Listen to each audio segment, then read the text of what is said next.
Round 9. Who impressed you? A lot of teams impressed me, actually. There were some big score lines and there were some very close games, wasn't there? Comebacks. Yeah, some really close games. I didn't expect... I tipped the Roosters to beat Broncos. I didn't expect that scoreline, although the Broncos ran into some injury problems, but the Roosters were very impressive, and they still had a lot of players out. It's a hell of a roster, isn't it? I'm starting to warm to them as maybe the real deal this year. Maybe the back half of the season they really come good, and with their depth of talent, we're looking at a lot of other teams now that are starting to lose players, and form goes out the window with it. The Roosters, they've got such a strong roster and so much depth. They'd be the ones you'd sort of be investing in at the moment. Because Nothing went right for Brisbane during the game, though, did it? No, but it's the second time this year Roosters have beaten them. Yep. They beat them over in Vegas. I had a feeling the Roosters would beat them. I think the Broncos have got some work to do on their game and their mentality of the game, just to make sure they're qualifying for finals and giving themselves another chance at a grand final appearance. Panthers, again, good, but ran into fairly meagre opposition. What about the form reversal of Canberra?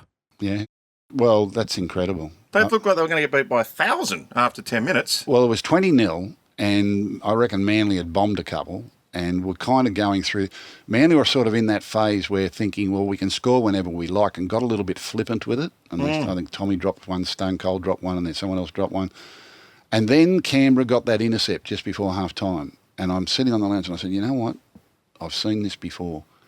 And the second half, running towards the south at Brookvale Oval, the Raiders just stormed home over the top of them. And Manly could not get out of that malaise. They could not get out of that laconic position they got themselves into. It's hard to win a game once, let alone twice. If you have to win it twice, you're generally in trouble, and the Raiders' momentum was just too good for them. Dolphins-Cowboys was an extraordinary game of football, but they just keep finding a way, the Dolphins. Very, very good. The Knights continued their good form, and Bulldog had a win, which was pleasing. Bulldogs are going good, Gus. How long is it? I wonder how long it's been since the Dogs have spent consecutive weeks in the 8, or 3 weeks in the 8 in a row. It's been a while. Yeah. Happy with the way things are tracking? I'm extremely happy with a lot of what's happening at the club. What are you happiest about? We've come a long way. I'm really happy that we have the right people in the right jobs doing the right job. I'm really happy with our Pathways program and how that's going. You know, there are a lot of good systems around the league, but I don't think there are any that are better. And even from an NRL perspective, our coaching, high performance and medical is first class. It really is.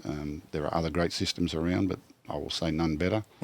Now it's our job over the next few years to develop talent and bring talent through and go from there and hopefully set the club up for sustained future long term. We're not out of the woods yet by any stretch. You know, we're still nowhere near where we need to be, but extremely happy with the culture and the environment in our club. It's a real joy to go to work every day. And the group of players that we have at the moment are a great example for the younger players coming through. That was important. You know, if you're going to be a development club and bring people through Pathways programs, you need living, breathing examples of professionalism in your top grade. And we have that now. So I'm not surprised that they're holding their own on the field. Obviously, we're all subject to injuries and depth of talent and those sorts of things, but we're in a far better position now than we were a couple of years ago. But job's only half done. We're only halfway through where we're going. So you obviously brought a lot of players into the club. I'm wondering if any of them are better than you expected. No, not really. It was a bit of a task because a couple of years ago in sort of 20 and 21, Bulldogs ran last. They won 3 games in each year. It was probably the worst period in the club's history, and they hadn't played in the final since 2016. So it was a fairly extensive job, but we actually turned the roster over in 2 years. All coach, all high performance, and the playing roster was turned over in 2 years. Now, I don't think anyone would dare to attempt that or be able to do that in today's environment, but that was what I wanted to do, and we did it to get us now to a starting point. And what it is now is a starting point to build our club into the future.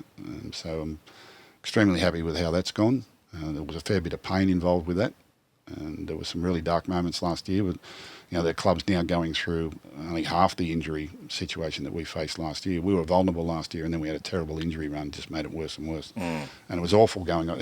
It's a terrible place to be in a losing football club for people, and that's, that was my responsibility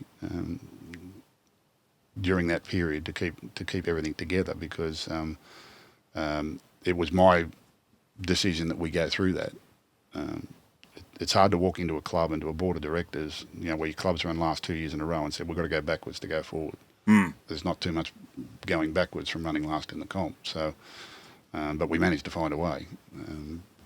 And I don't like talking about the Bulldogs publicly much. No, I know you don't. I just thought it was worthwhile asking. And the thing that, from a commentator outsider's point of view, there's a real character about the way the team is playing, which I'm sure gives. I know the fans are hopeful you can continue on and maybe challenge for a final spot this year. Well, what they're doing is they're competing every week. Yeah.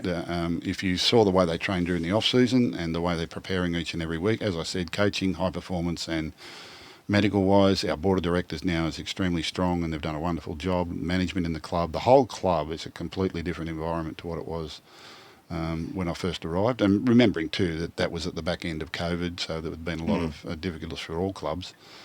But it's in a really good place at the moment, really happy with it. And corporately they're doing very, very well. Commercially they're doing well. Everything improves when there's a little bit of light at the end of the tunnel, and the players that we've brought in have been doing an outstanding job. I'm not surprised by any of them and the role that they're doing. They're all bought with a specific purpose in mind, with a specific character and personality about them. And I'm,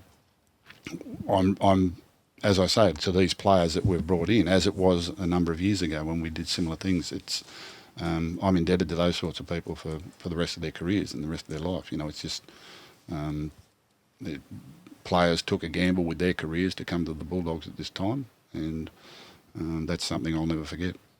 Yeah, very nice.